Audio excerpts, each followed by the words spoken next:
Okay, so we are now broadcasting live. Good morning, everyone. Thank you for joining us this morning for our intensive workshop on helping you prepare for Q4. Q4 is the holiday season. It's the big, important quarter for most retailers, anyone in the hospitality industry, restaurants, and also in the health and wellness sector. So we've pulled together some amazing panels of great participants, people who have expertise in each of those areas, as well as business owners in each of these sectors, who are going to share best practices and who are going to try and share little gems and nuggets of information to help us all strategize for this quarter and be as best prepared as we can to make the most of it and to make it as successful as possible. So thank you for joining. We are going to start the session as a general session with everyone together for an hour. This portion of our session will be facilitated by Lani Lott, one of our retail experts, who's dialing in from Arizona. And I'll let the speakers introduce themselves and present a little bit about their backgrounds before they launch. And Steve Burnside, who's just been an awesome participant in many of our programs and has facilitated numerous digital marketing type workshops and sessions for us over the last couple of years. Steve is local to San Luis Obispo and is just the most experienced optimistic go-getter that I've ever met, and has just tremendous experience in digital marketing. So Steve is going to present also at the general, give us a general overview on everything you can do online to support your business. Most businesses that are joining us today are bricks and mortar type businesses, businesses that need to interact physically with their customers. But Steve is going to highlight the importance of the digital side of what we can do, especially during this pandemic that we're living through right now. So the webinar is going to begin.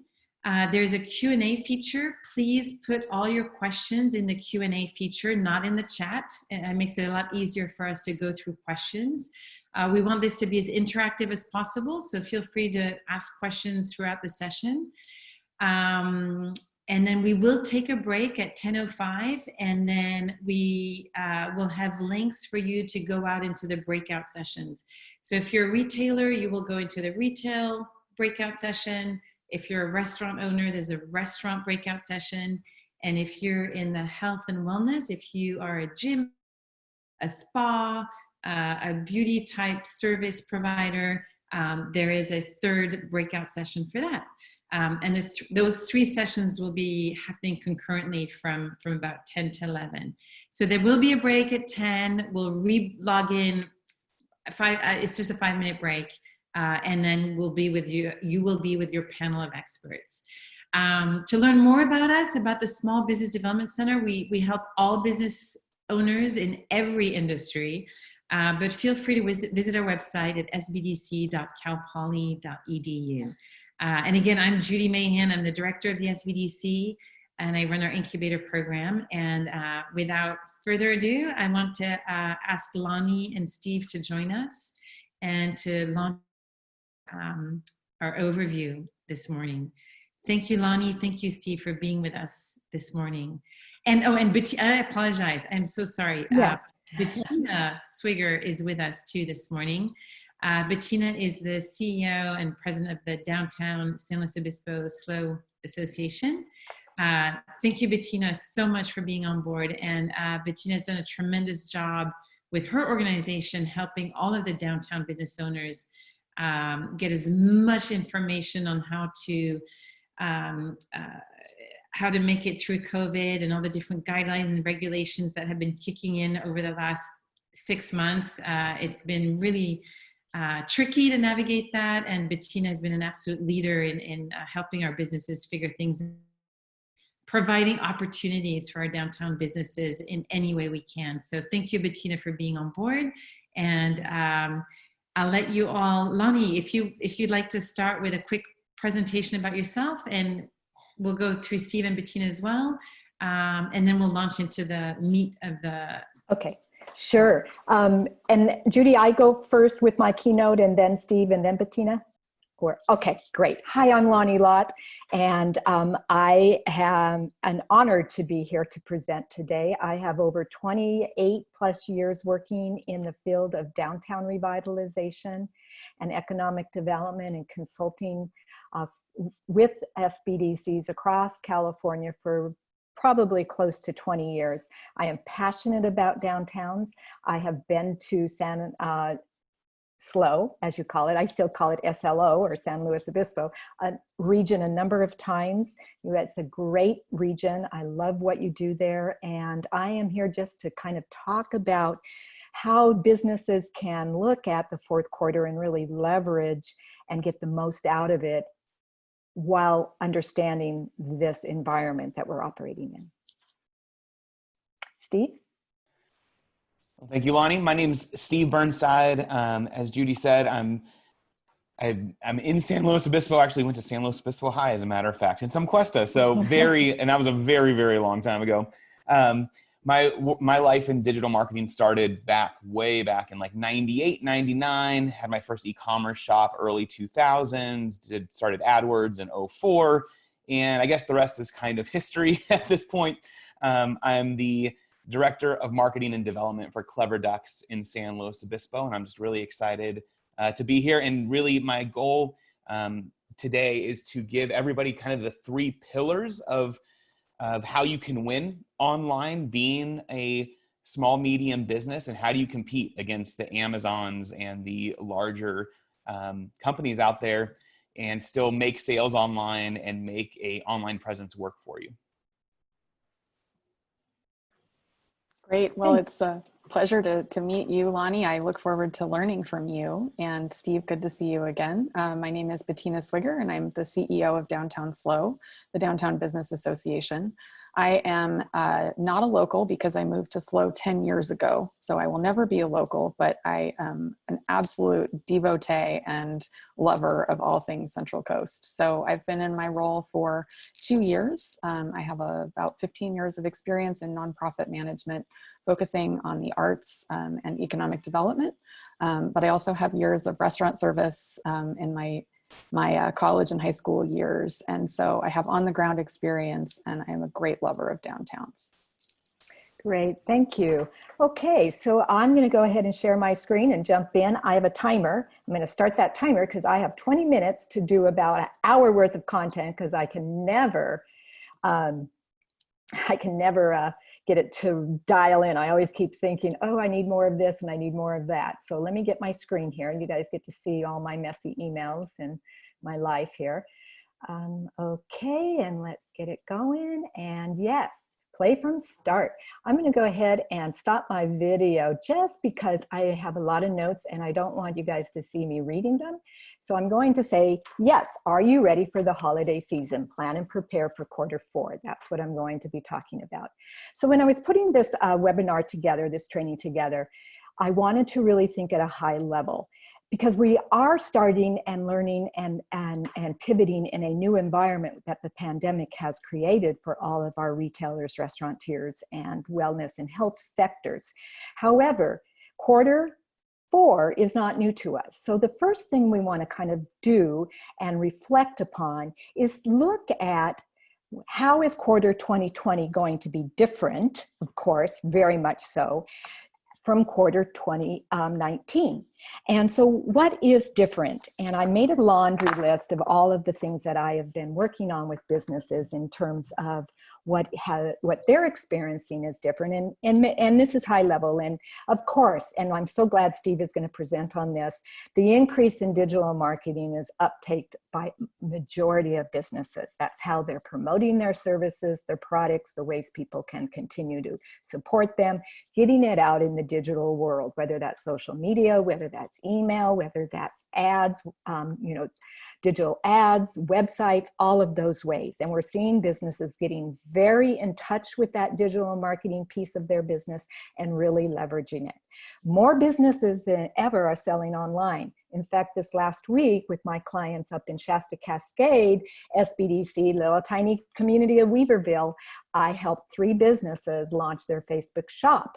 So that is one of the ways that we are seeing a lot of our retailers and even restaurateurs and our health and wellness sectors uptake in selling online, offering a variety of ways to deliver the products and services, whether it's delivery, curbside, call me on the phone and I'll meet you at the curb, and even more now with a lot of the communities opening up the streets and closing them a little bit. Because, you know, as a downtown person and been in downtown business forever, we never said close your streets. That's the death of the downtown. And now we're saying close the streets because that's the survival of our downtown. Businesses, we're seeing businesses that are fully opened, that are partially open, and are not open at all. And this can be because of regulations or just because of the business's philosophy. We're seeing thinner workforces. We're seeing different types of promotions and events. Who would have ever thought that we could do a virtual art walk? So we're seeing all kinds of ways that promotion and events are being out there. And I'm so excited to hear what SLO's downtown is doing in terms of that arena. We're seeing a huge increase in shop local support. Local businesses are seeing, maybe especially if they were dependent upon the visitor tourism market, they're seeing more locals coming in or purchasing from them. We're seeing changes in our revenue and our expenses. And yes, this is an area that I work a lot with businesses on, whether we're in a pandemic or not. We're seeing opportunities coming through for businesses to leverage, whether it was it's the EIDL loan or it was the PPP program. Even counties and cities are offering some type of low to no interest grants. And then retailers, you're seeing a change in your supply chain. Getting your products from different vendors may be happening, may be taking too long to get, so we're looking at different supply chains. You're seeing more online selling and changes in your policies, your return policies, your policies of being able to try on clothes if that's your business, or even coming in. Wellness and health, you're seeing changes in how you're delivering your services, adding more product lines, selling online, delivering DIY kits, virtual coaching classes, and even some in-home services. And the restaurateurs, you are our poster child in terms of how to get that food to the consumer, whether it's third-party delivery, takeout, curbside, packaging alcohol with your food, 2-for-1 specials, any way that you can get it into that hungry consumer's hands, you've done it. So with that said, how are our customers adjusting to this new way of doing business with you? They're learning to embrace it. Consumers have, and there are probably customers out there that are still really not comfortable with buying online or doing a virtual exercise class, or even, taking takeout and bringing it home. It's not my favorite thing to do takeout and take it home and then have, eat it at home. Part of what I like about a restaurant is going there. But if that's not the option, I have embraced takeout because I'm tired of my own food and I'm tired of cooking. So we're seeing customers embrace the changes. We're seeing them understanding the new safety and public health protocols, the social distancing, everyone wearing a mask, changes in hours. Businesses have shifted their hours according to how much they can, they have to do much more cleaning. They maybe have a thinner workforce, and we're adjusting to that because if they do provide online commerce, which I know Steve's going to talk about, that gives us the opportunity to purchase from them 24/7. We are adjusting to the ways that we get that product or service in our hands, and then we become pretty comfortable with virtual. As a consultant, I was supposed to be in San Luis Obispo in person, but of course that got shut down in March. And so everything I do now is virtual. And I was not a webinar gal. I was an in-person, stand up, get the crowd going, eye contact, personal. Now I'm a virtual gal. And then what are the opportunities for Q4 and what might be the barriers? Well, every day is a new day. And staying in the moment is hard for us as businesses because we're always having to kind of look at what if, what are the new protocols, what are the changes in the state, the region, the local guidelines, and it's hard to keep up with that and stay focused. Human psychic, we're still dealing with folks, consumers that are not comfortable visiting in person yet. Whether the store is or business is open or not. So we're really trying to deal with the human psychic and helping them understand that we're doing all of what we can to ensure their safety. So the opportunities for Q4 is continue to pivot and really focus on this quarter, support your most loyal, reach out to your loyal customer base. I can't say that enough, that is who is going to be really supporting you through Q4. However, with that said, if you have a strong visitor base that hasn't been able to visit and probably won't be coming back down to your area, if you have all of their emails and you have an email strategy or you're able to reach them through your social media, then they will be hopefully supporting you. But really, it's going to be your most loyal local customer base. Communities trying new ways to support businesses like that you're seeing in San Luis Obispo. Up in Grass Valley, California, where I'm from, they have shrunk down their main strip with some concrete some of those concrete barriers, painted murals on them, planter boxes, and have let the businesses spill out, even some of the social, the wellness and health businesses, that if it's allowed in your guidelines, right? But what are the barriers? And I'm not going to talk a lot about those barriers because they're very depressing. And I have 12 minutes to go, so I want to go fast. Stress, worry, financial, when will we be back to normal? All of those barriers, a lot of those things we can't control. So we want to look at the opportunities and then leverage some of the areas that we see we can really get the biggest bang out of Q4. So some strategies: stay nimble, flexible, and focused. As you've been doing, get serious about setting crystal clear goals, stepping up your game plan, and embracing the environment that we're being forced to have to operate in. We did not choose this, and there's a lot that we can't do about it. So the moment you decide to get serious about your business, raising those standards and committing to pivot, you're going to be able to finish the Q4 with as much positive cash flow that you can. Commitment always precedes action, which means you will make rapid advances towards your goals only after you decide to get serious about doing something in the power to finish the year strong. Every great achievement and comeback in history has resulted in choices. So by now, I know you guys have chosen not to give up. So let's do things differently or do different things when we think about Q4 2020. You have a track record of what worked in 2029. Pull it out, go through it, really seriously go through it, and look at, what am I going to have to stop doing in Q4? Am I not going to be fully opened? Are there not going to be any street events that I usually spill out into the street to do? What am I going to stop doing? What am I going to continue to do? What are those keepers that I know are going to work well this quarter, and I'm going to polish them up and I'm going to launch them for this quarter? What are you going to do more of? More digital marketing, more online sales. Maybe you haven't got your online store up yet or shop up yet, or you haven't done virtual services, type of services. Then this is the time to do it. We've had a number of months to get there, and now's the time to actually implement it, because Q4 is too important for us to miss.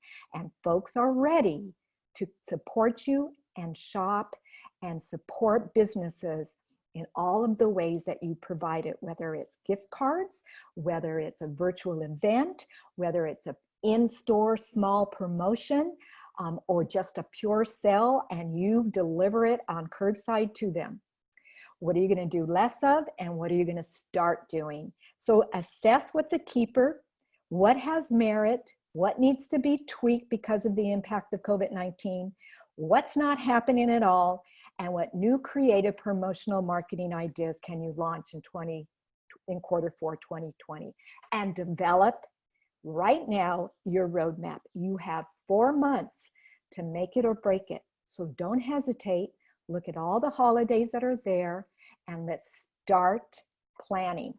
So push forward with your marketing and promotional strategies. I'm not going to go real deep into this area because Steve is going to talk a lot about this, and so will Bettina, but double check your mobile efforts. Is everything optimized across all platforms? Is your website ready to go? Can it handle the traffic that you may be generating and pushing into it? Are you catering to your most loyal customers? Do you have their emails? Do you know who they are? Go back, dig through some of your data and see if you can pull out and identify the 20% of your customers who have created 80% of your revenue in this last 6 months. And that's who you really want to target with some of your promotions, some of your exclusive promotions. Offer a variety of type of promotions. It doesn't just have to be one big sale over Shop Small Saturday. It can be lots of little drip type of marketing promotions that you drip out to all of your customers, then maybe one big splash during the month of December over the whole month. Polish your content. Sharpen it up and make sure it's specific to the fourth quarter. Look at those holidays that you normally in 2019 would be promoting through your content, whether it's back to school. Yeah, most schools are not going back in person, but a lot of the parents are gearing their kids up for that back to school experience, new clothes, lunchbox, haircut, all of that. So, you know, not play on that, but promote that, use that in your strategy. And then create a sense of urgency in your content using promotional ad teasers. And then light fire under your customers and motivate them to take care of their holiday gift giving sooner than later. Stagger your sales. I already kind of mentioned that, and keep it simple. Don't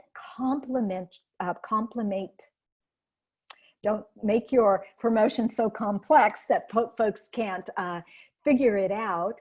Don't include all of your policies, all of the rules, all of the barriers that are attached to maybe one of your virtual sales or your live events. Keep that promotion, digital communication simple and not complex. Drive everybody back to your website where you'll have a full page of your policies there because they've changed. Return policies may have changed. Maybe you have less or more time for return policies. Shipping policies, are you going to offer some type of shipping incentives? Put that on your website, push it out in small bites through your promotions, your digital marketing, because we are very quick to look at digital marketing. It's in an instant. We don't have time to read all of those details. And then finally, in closing, because I know I'm at my 20 minutes, continue to be nimble, be flexible, and think ahead. Plan for the increased traffic, both online and in person.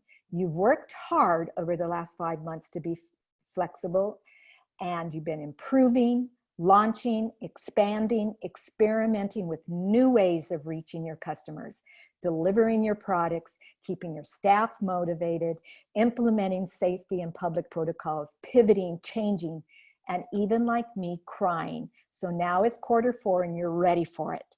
Is your website prepared for that increase? Have you considered extending hours of operation or adding some extra staff to the floor to provide that in-person customer service or online customer service? If you have an online store, is your shipping company ready for action? If you deliver, do you have the drivers and staff to help deliver all of those products and services?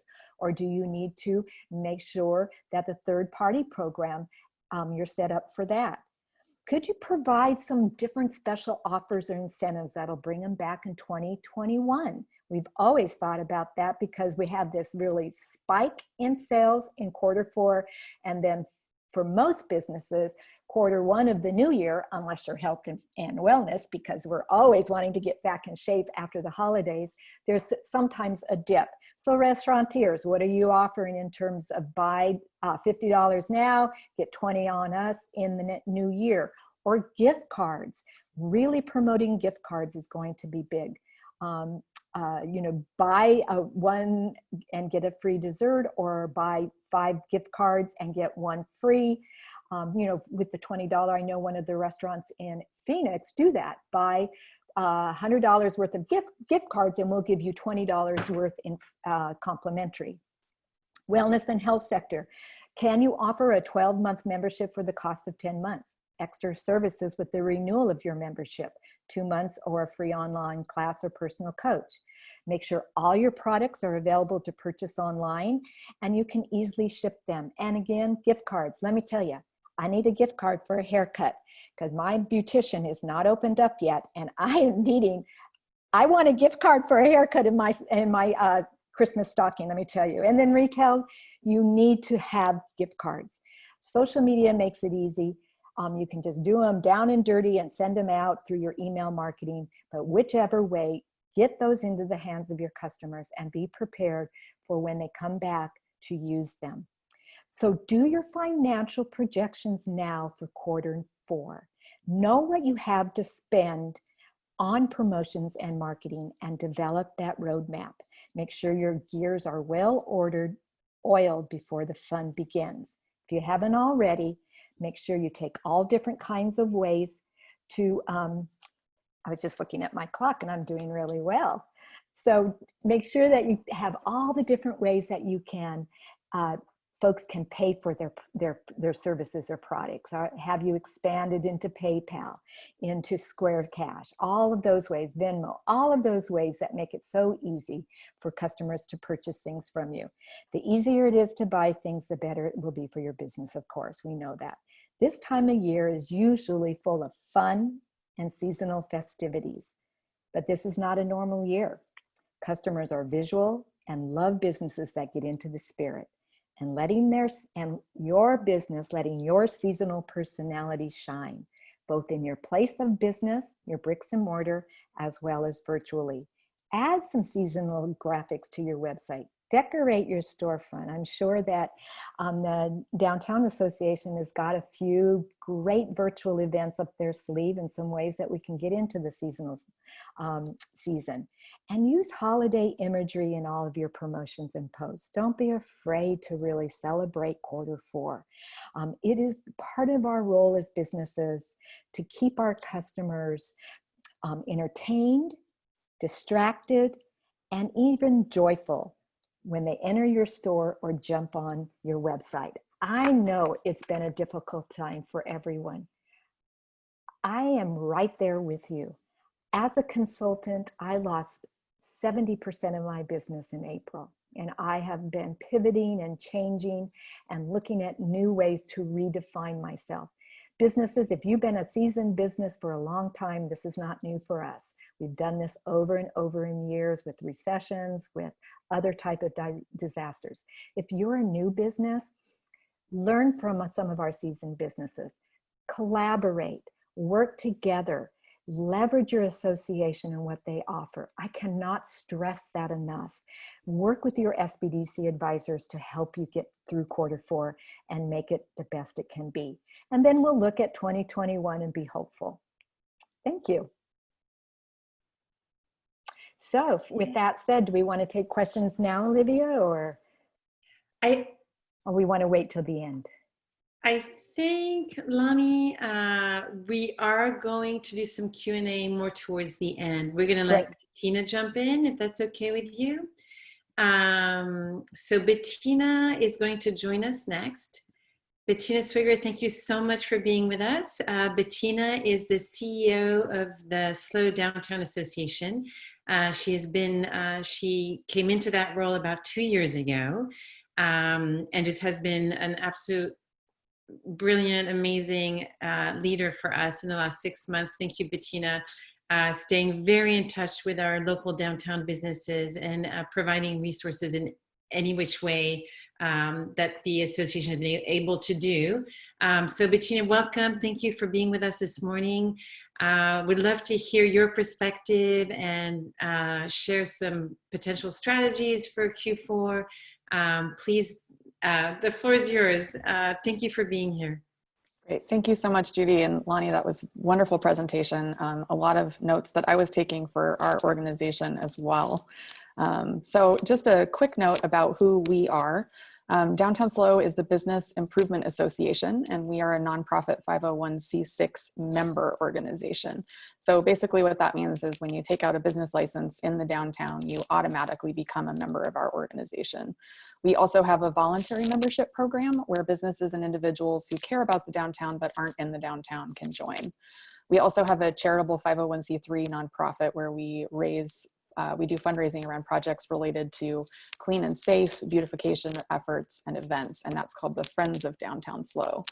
Our membership consists of roughly 600 businesses of all different kinds, and Lani, your last remark in your presentation really hit home. We have got to stick together and rely on collaborative efforts, especially in this next quarter. And I think all of our holiday promotions have always been with that collaboration in mind. And if you are not a downtown business, you may be aware of Downtown SLO because of our events. So like many of you, we have had to completely, and I'm going to use the P word here, and the P word is pivot, of course. So we pivoted our operations during the pandemic. There is no Thursday night farmers market. There's no Friday concerts in the plaza. And we're currently overhauling our holiday activities, and we're reimagining ways to surprise and delight visitors to the downtown. We're trying to figure out a way to have some kind of holiday parade, and we're rethinking Santa's house. So if you want to think about something and you're lying awake in the middle of the night, try to imagine putting a vulnerable population in a small space with little children whispering at each other about their desires for holiday gifts. So that's a head scratcher for sure. There's no doubt that the holidays and this quarter are going to look a little bit different this year. And downtown itself looks very different these days. And I imagine that your businesses also look very different. Now, I'm going to share with you why I think that this is actually a good thing and why San Luis Obispo and the Central Coast are uniquely situated to rebound from this particular situation quickly and get through this quarter in a positive way. But before I do that, the sunshine and flowers, I am going to just acknowledge that not all businesses at this time are allowed to be open. And so this is an economic scenario that's playing out very differently depending on what field you work in. The cultural providers, the musicians, the wellness professionals, the barbers, the estheticians, the hairstylists, you all are having a really difficult time. And I want to say that I see you and I acknowledge this challenge, and I really hope that there is a healthy path toward getting you back to work soon. And I encourage you to use this hardship that you're experiencing and put a lens of empathy when you're thinking about the range of experiences that people are having, and consider a wide range of costs and experiences for your customers as well, because your customer base is also probably having a wide range of experiences. Some people are happily, suitably employed working from home. Others have had their livelihoods ripped away from them. So with that said, I'm going to go back to sort of the physical environment of the downtown and how things look differently and how you can celebrate that and use that to your advantage in Q4. We have seen some enormous physical changes in the downtown that have in many ways accelerated plans that were already in the works. In fact, behind me, you can't quite see it, but there's this concept plan on the wall behind me. And this was a downtown concept plan that was developed by urban planners, architects, and civic leaders that was released about 2 years ago. It includes things like pedestrian pathways, more outdoor dining opportunities. And so in some ways you look at it and it kind of looks like a plan for a pandemic. We didn't frame it that way, but there are some things in there that we didn't think would happen so quickly. When I took this job in October 2018, if you had told me that I would be seeing people getting their hair done in the streets of San Luis Obispo and that there would be free parking in the parking structures, I would have dismissed you categorically and outright. So what we've seen over the last 5 months is that the municipal code has been really upended and made flexible in order to make spaces for businesses to operate outside and operate safely. And I want to congratulate the city of SLO. Lani, on your presentation, you put up the Open SLO program. The city took really great strides when they created the Open SLO program in May. And when the second round of shutdowns swept through our downtown, the city was able to move into action very quickly, quite quicker than some other cities around the state. Furthermore, the ABC licenses have been relaxed. So suddenly you can order to-go cocktails and drink them curbside in front of a restaurant while you wait to be seated in what was a parking space before. And when normally you would have to secure a permit or attend a special event, there's now open seating in Mission Plaza through the Dine Out Downtown program, where you can take your takeout, have your coffee, or even have a business meeting and talk about some of these collaborations that you're going to hatch. There's an opportunity for you to remind your customers that your physical space, and if you're in the downtown, that looks different and that there are so many new things to see. So I would recommend that you take photos of the physical environment around your business and share them on your social media. Establish your business's sense of place. As we're all moving into this virtual environment and we're all looking at our screens, it's important to remind your customers, if they haven't been there a while, how they can access it, where the parking is, where the entrance is if it's been moved. And if your business is downtown, that there's free parking in the structures. A quick note, if those parking structures do start to go to 50% occupancy, they will begin charging again. But, and that's because parking revenue is an important source of income for the city. But when they go back to charging, they're gonna raise the grace period to 2 hours. So the first 2 hours in the structure will be free. So it's really a screaming deal, and it'll allow more people to dine and shop downtown. In my role, and I'm sure Lani is familiar with this as well, I participate with the International Downtown Association. And yesterday I was on a call with CEOs from all over North America. And I learned about how more urban areas are really struggling with dramatic losses in foot traffic into downtowns. So we're having this meeting by Zoom, and work from home is turning into a permanent reality for a lot of companies. But for those shopping and dining districts in areas with like towering office buildings, those small businesses on the ground floor depend on consumer commuter foot traffic. And a representative from Fort Worth, Texas yesterday said that their pedestrian traffic in their downtown was down by 85%. That's staggering. So that simply is not the case in our downtown. We do have some office workers, but we're also a tourist destination, and we're a convenient driving destination. So travel industry right now is reporting that driving is the preferred method of tourism these days. And there's lots of data out there that shows that when people travel, they spend more money in brick and mortar stores than even when they're at home in their own houses. So we're also hearing that coincidentally, the SLO airport is reporting that traffic is up. So people want to come here. We have 4 hotels downtown now. We have Granada Inn, Hotel SLO, Hotel Cerro, and the Garden Street Inn, which just got renovated. They're all reporting high occupancy. So don't forget that even in the pandemic, tourists are going to be a big part of your traffic to your business during this next quarter. And why wouldn't people want to come to SLO? It's like totally awesome here. We have incredible natural resources. We have the trees, we have the creek, we have a burgeoning food scene that has really come into its own since I moved here 10 years ago. We have an eclectic and well-curated retail, and we have a walkable downtown. And the other thing that we have going for us is weather. I know that last week's heat and smoke was super challenging for all of us, but we have temperate weather year round. Trust me, I moved here from Colorado. We also have people who care about our downtown and a community that is fiercely protective and supportive of local businesses. So they want to see you succeed. Give them every reason to make that be the case. Even with an accelerated move toward online shopping, many of our downtown retailers have seen and reported sales on the same level as last summer, in large part because they're mobilizing their online customer base through social media. They're investing in their websites. So as far as our organization goes, for the holiday season ahead, we are going to be doing a lot of decorating. We'll be installing decor and creating opportunities for surprise and delight.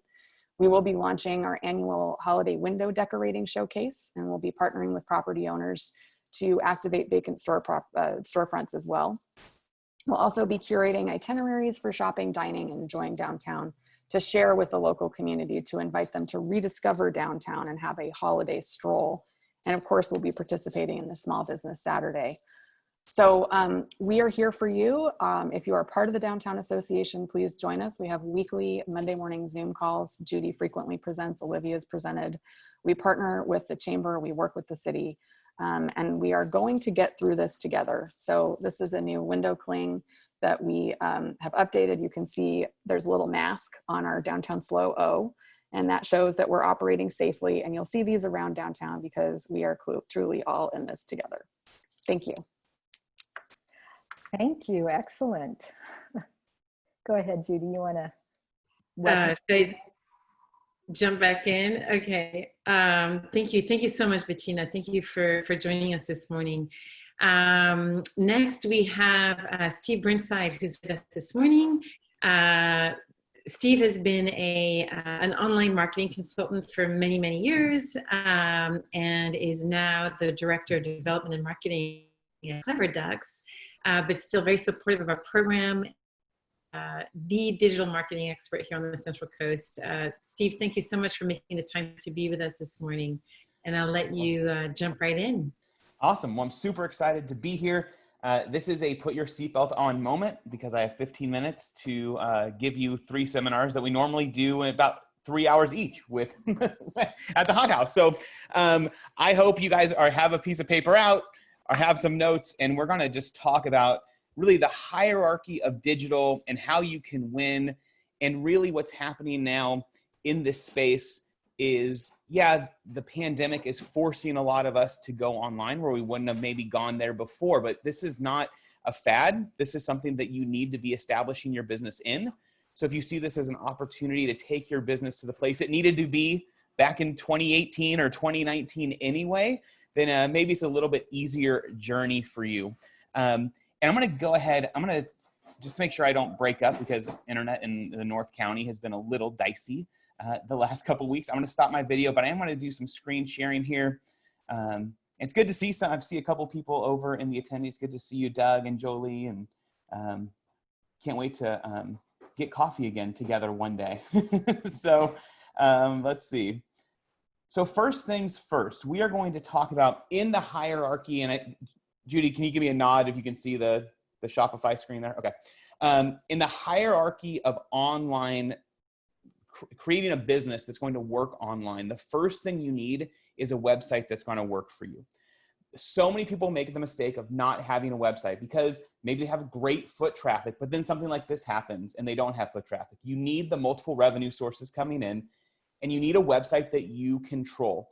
It's not, if you think you're getting enough business because you're on Instagram or you're on Facebook, that's great for today. But there was a long time ago where I was on MySpace and thought that that was going to be the end all be all. And now people I'm talking to don't even know what MySpace is. So your website is the thing you own. It's like building your house on land you own versus renting land and building a house and hoping they're going to let you keep the land for the rest of your life. It's a totally different mindset. So you need a website, especially, and I think there's a lot of retailers on this call. Something like Shopify is a great way for you to do it yourself and not have to pay a web development company $5,000, $10,000, $15,000, $20,000 to build you an e-commerce site that's going to work.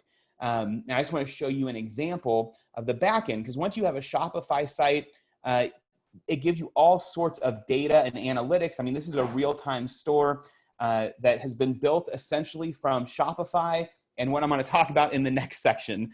But you can see the total sales, online sessions, average order. I mean, this is the kind of data that you can actually build an online business with and know what's selling, what pages people are going to if your website is working. So I know a lot of us have a website, but in these times, it's time to think about, is my website working for me? Am I actually selling products or services? This isn't even about just, I have a t-shirt I'm going to sell. This is, if you have consulting you sell, if you have, anything you exchange money for, you can have a website that exchanges that money for you, where you don't have to do it. So that is number one. In the hierarchy, a website that you own the house you live in online, don't lease it from somebody, and know what you're looking at to know if it's working. Have something that has a good value. Now, just a quick note, this site is not, they're not selling major brand stuff. They're not selling actually anything that brand wise people would know what it is. And they're still doing okay in online sales, right? $125,000 this year so far in just online sales with an average order value of $88. And Q4 is their biggest quarter. So they'll do over $200,000 on this site with products that are not brand name. So if you're worried, if you think the site's selling a whole bunch of Nike shoes or things that are easy to sell, that's not the case. It can be done. You can do it and make it happen. The second part of the hierarchy is understanding digital advertising. This is the one thing small businesses can win out in over large businesses. And I'm going to give you a story. I was flown out to Indiana. I mean, it's been 4 years ago, to do some consulting with a company called Sweetwater. And they're the world's largest online musical instrument retailer. And I walked into their marketing room and they had 74 full-time people working on between Facebook, digital advertising, and YouTube, and analytics and SEO. And it hit me that there has to be something that small businesses can do to win against companies that have budgets to hire 74 full-time people just in marketing. And it really is digital advertising, because we can be nimble. We can see the data. We can make changes. We don't have to go through 20 different departments to get an ad approved. You can just create ads. So right now, what you see on your screen is a Facebook Ads Manager account. I just want to show you an example. This is that same site I was showing you the back end of here. You can see that there's an ad we're running, and we've run quite a few ads, but I just wanted to show you the kind of return you can get. So $17,000 spent on ads with $82,900 in total confirmed sales. Because when you have a site like Shopify, you can use a little thing called the Facebook Pixel, come to the hot house and see the Facebook ad course we do. You'll know all about the Pixel, but you can see that a small business using Facebook ads are getting almost, what is that, a 9-to-1 return on their money, because they're able to be nimble and know what's converting on Facebook. So Facebook, and I'm not talking about Facebook, I'm going to go post a post on Facebook. That's called organic, right? Where I'm just posting on Facebook. I'm a huge advocate of paid advertising on Facebook. The paid advertising piece is where you're going to make your money on social media. If you have ever been frustrated because you feel like you post on social media all the time and nothing's working, it's because it probably isn't. The algorithms are definitely against you in the organic side, but as soon as you start paying, the algorithms are for you. Facebook wants you to make money on paid advertising because you come back and pay them more money. So there's something there for paid advertising. Now, if you're like deer in the headlights right now, I don't know what to do in paid advertising, that's okay. I'm going to give you a couple tools right now. There's a site called Udemy, Udemy, and if you just search Facebook advertising, there's a bunch of courses on Facebook advertising right here for $10, $14, $12. I mean, this is a low hurdle, right? This is a very inexpensive way for you to invest in yourself, to understand how to make money selling your services, goods, whatever you're selling, you can advertise for. Also, there's a site called Skillshare where you can sign up. It's like $15 a month, and they have courses on all sorts of different things. So if you're going, hey, I need to learn this online thing, I'm going to just take the bull by the horns and make it happen, maybe Skillshare might be the better way for you to go.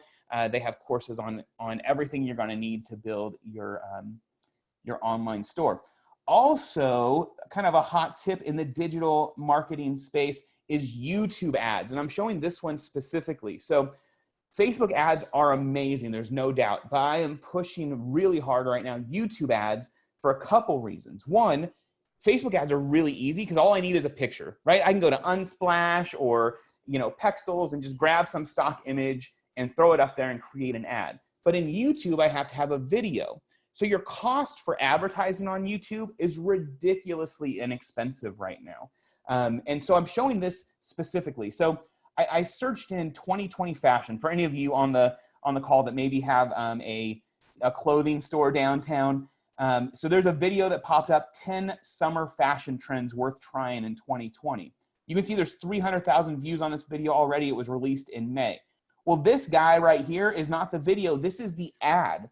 And he's specifically putting his ad in front of this video.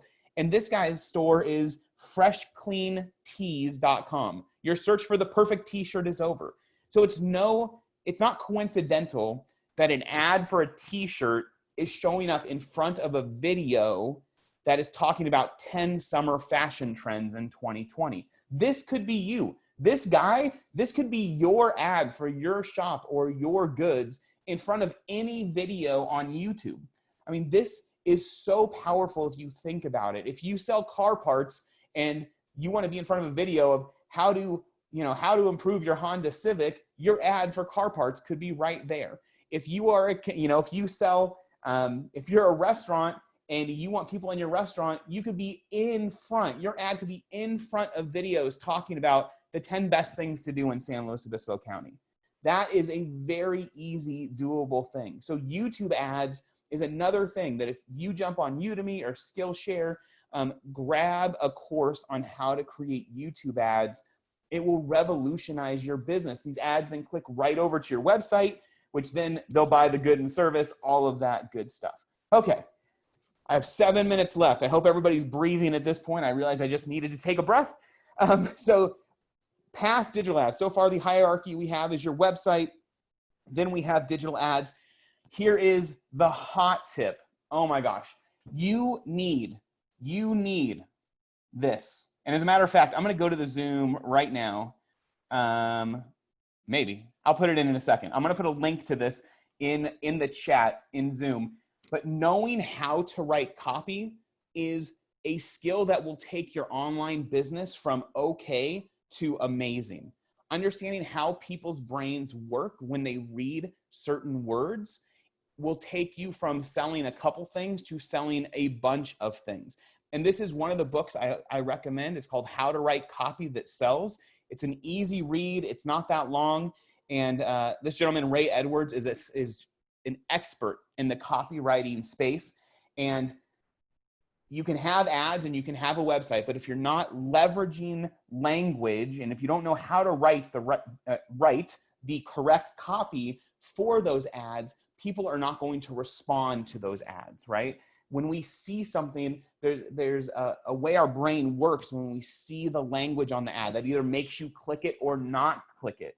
And that's why we want to test the words we're using. But most of us have, when we go through high school and we go through college, we have English classes and literature classes, but none of us are actually taught how to write sales copy or ad copy that's going to get people to actually take action. So copywriting is huge. And I don't care if this is for digital or even in person. Think about the billboards you have outside, or billboards, but the sandwich board signs or the signs in your windows. Using different language can definitely change how people are acting and how you're converting people to actually hand you the credit card and make you some money. So that's huge.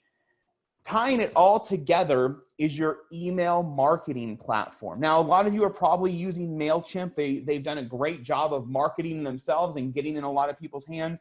I'm going to challenge you to go over to a site called ActiveCampaign.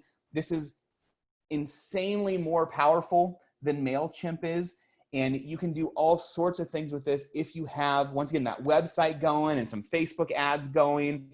You can create what are called automations that can go so deep that somebody goes to your store, they go to check out, they don't check out, they get an email 4 hours later, they come back to your store, a little pop-up box can pop up saying like, hey, it looks like you have something in your cart, or hey, is there a reason you didn't check out? Let me help you.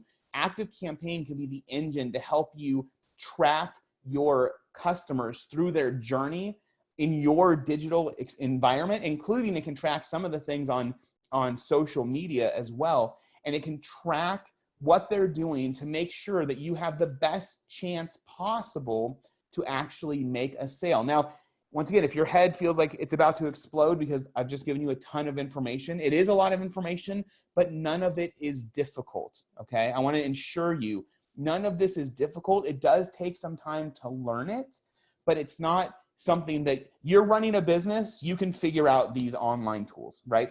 It's not rocket science, like they say. So those are kind of the 4 hierarchy things I want you to focus on. Owning a website that you own, the digital advertising, Facebook and YouTube, knowing how to write copy for both of those things, and having an email platform that's going to work for you are all huge. Now, as a bonus, because I have 3 minutes here, and I'll go short because they say the one who goes short gets asked to come back. So I'm going to say right now, the other thing all of you can do, and this is kind of out of left field, but I want you to think about it. As a business owner, we all have skills, abilities that other people want to learn. So a lot of my friends, a lot of people I know have been, I don't even want to use the word pivoting, but have been adding to what they are offering to make money by teaching other people what they know, right? If you have a fashion business and you can teach people how to get dressed and look good, people will pay for that. If you are a chef at a restaurant and you can teach people how to cook awesome at home, people will pay for that. So online courses have gone crazy. And I just want to show you 2 sites. I'm not going to spend much time on this, but Kajabi is one. So Kajabi is a site that lets you build an online course and sell your course and all of that stuff. And Teachable is the other one. And I just wanted to mention both of these in a sense of we're all going through something none of us have experienced. It's a great opportunity to consider what other sources of revenue can you bring in because you have the business that you have, right? We all have a business, as everybody on this call has a business as their core revenue, but there's no reason you shouldn't explore, wait, I'm doing this business. People want to know how to do this. I might as well sell a course for $100. And maybe if I sell it to, 50 people a month, I make an extra $5,000 on a course sharing what I know. Now, once again, this isn't about, preparing for Q4 and sales for Q4. That was the rest. This is just something I wanted to leave you with to think about, that maybe Q4 means there's another way for you to also bring in more revenue to your business, to create more stability in the business, so that in the ups and downs of life, and especially in retail, right? Retail has ups and downs throughout the calendar year outside of the craziness we're going through right now, that there's ways to create from the knowledge you have and the experience you have more revenue for your business. Okay, with that, I'm going to call it there. Thank you for giving me a couple minutes of your time. I hope that was helpful. And when this whole thing's over, hopefully I can get coffee with all of you that are on this webinar. Thank you so much, Steve. That was great. Thank you so much. I know how hard it is for you to, you have such a breadth of knowledge, of expertise, and it's really, really hard to condense it in 15 minutes. But we will do more sessions, more in-depth sessions with Steve throughout the year. Steve is as a guest speaker with us on a frequent basis. So we will get in the weeds on some of this stuff. Keep a lookout for upcoming workshops and training events. You'll see in the chats, there are links that were put on there for the books that, the book that Steve recommended. I know we'll be purchasing a few for the SBDC and the incubator program. And now I'd like to open it. We have a few minutes open before we take a break. And then you will each be logging into your separate breakout sessions by industry expertise. So I'll just wait a few moments for questions. Any questions from our panelists for, did your wheels start turning based on what we've heard so far? Well, I want to be invited back. I'm sorry I went a little bit over my time. I love Steve. I love that comment. I'm thinking, oh, he's talking to me. I'm so sorry. That wasn't directly towards you, I promise. I didn't even think about that. I know. No, great information. When I talk to retailers or any business, we've been talking for 20 years. You got to think about some kind of online, right? And it's just immediately, I've seen so many businesses just, I compliment them on just jumping in with both feet and doing it. And it's unfortunate that COVID-19 or the pandemic has forced us there. It's forced me into going to do webinar trainings. I am not one that did webinar trainings prior to March 17th. And so, you know, I want to honor every business for just doing what they're doing and taking that P word, pivot. I love that. And making it happen, because it's not easy. It is not easy.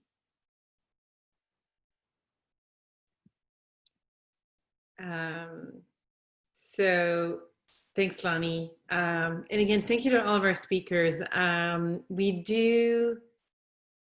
We are going to take a 5-minute break.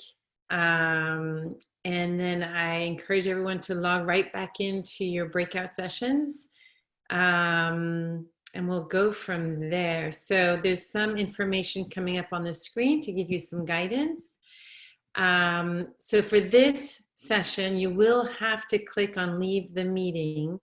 And an email was sent to you this morning with your link to the breakout session. So check your emails. If you don't find it in your email, maybe check your clutter or your spam box.